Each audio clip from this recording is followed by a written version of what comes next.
what time it is.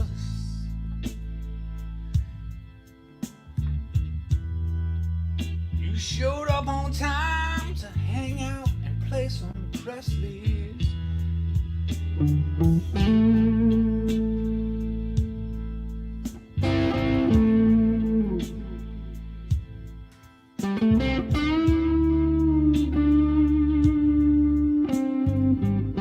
What up, Paul? What up, Octopus?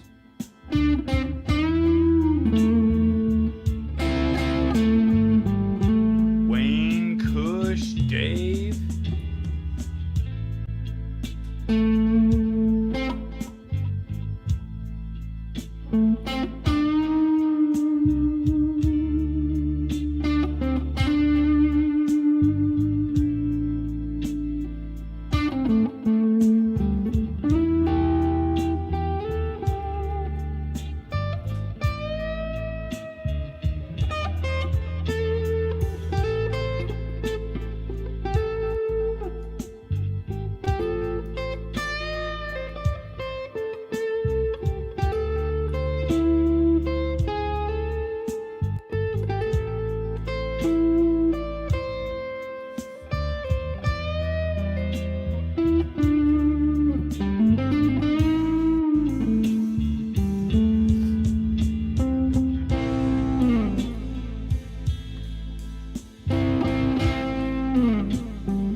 Fuck, I hate that. Pissing me off.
What up, y'all? Sorry, I just don't want to play for like forever. Ha ha ha, but you know me.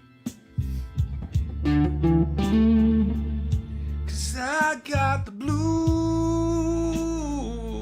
Dave Chase, he's got the big wave blues. And he knows just what to do.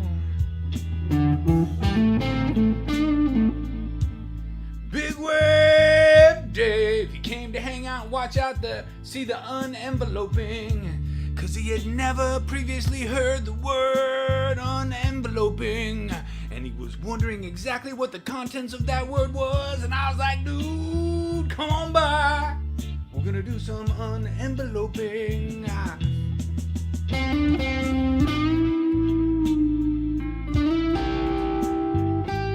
He probably already knew what unenveloping was.